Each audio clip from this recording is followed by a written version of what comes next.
Who doesn't love food?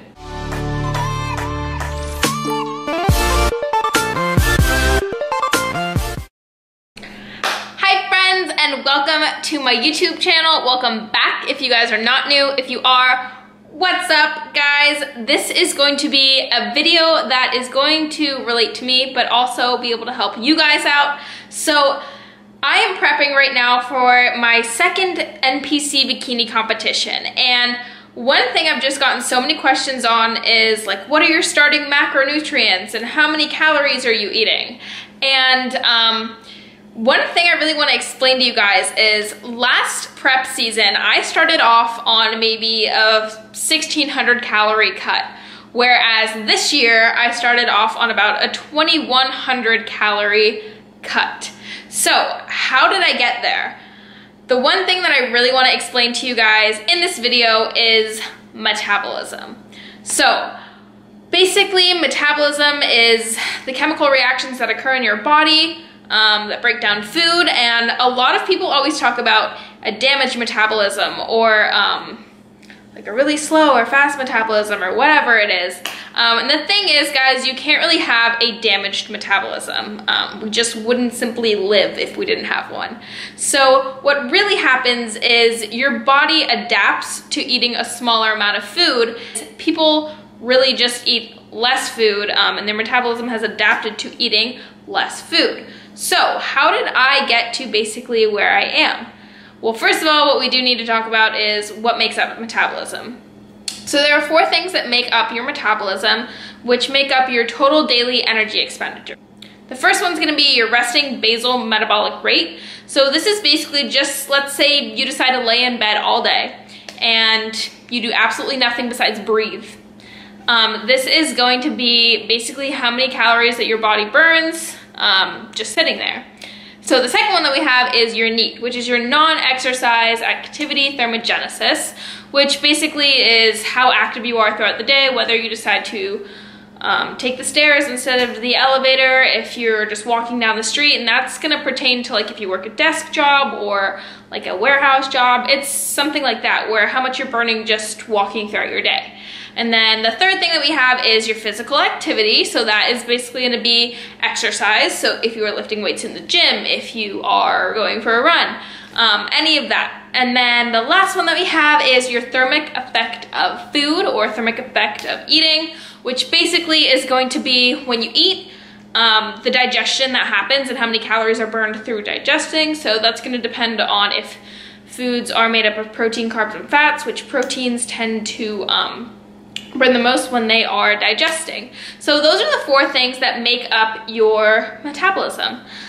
So all of these things are your total daily energy expenditure, and basically what happens is as people tend to restrict, they tend to lose weight. You know, in the beginning it's good, they lose weight, but what happens is you're basically losing weight, which brings down your basal metabolic rate, so you're not going to be burning as much there.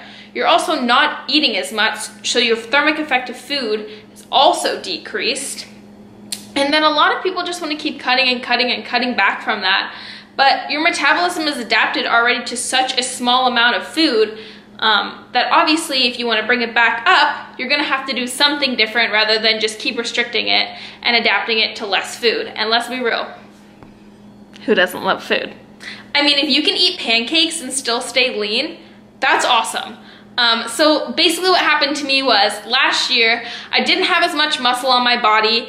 I didn't have a high intake. So when I did cut, we were cutting from a pretty already not restrictive point because I did eat enough and I was eating a good amount, but just not as much as I have now.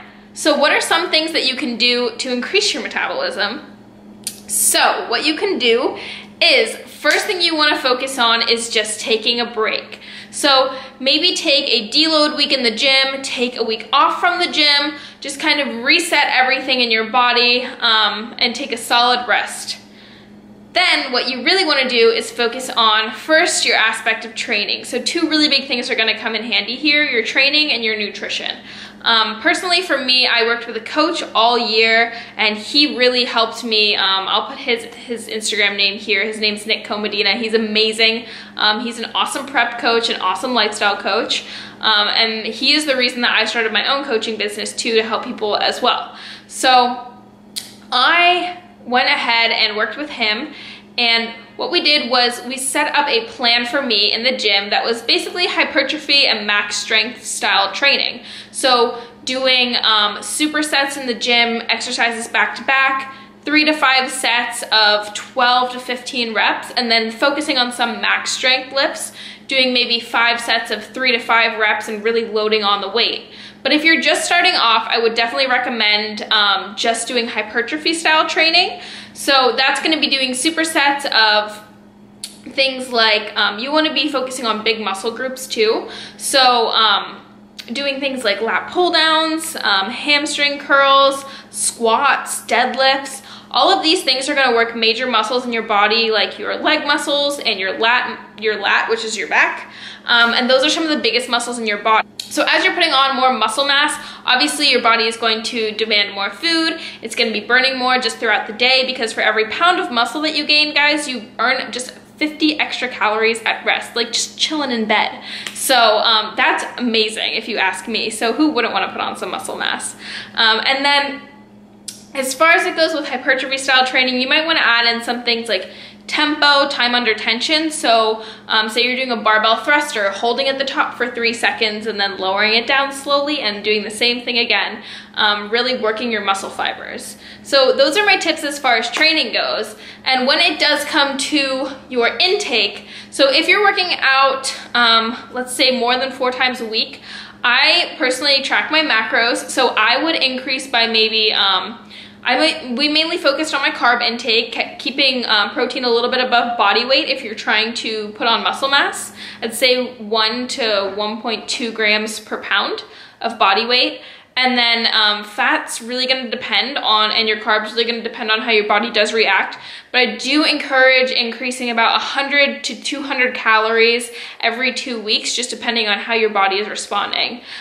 In the beginning, you'll find, like I did, I was sweating a lot. I was extra hungry because my metabolism was increasing, which is amazing, just adapting to a higher intake.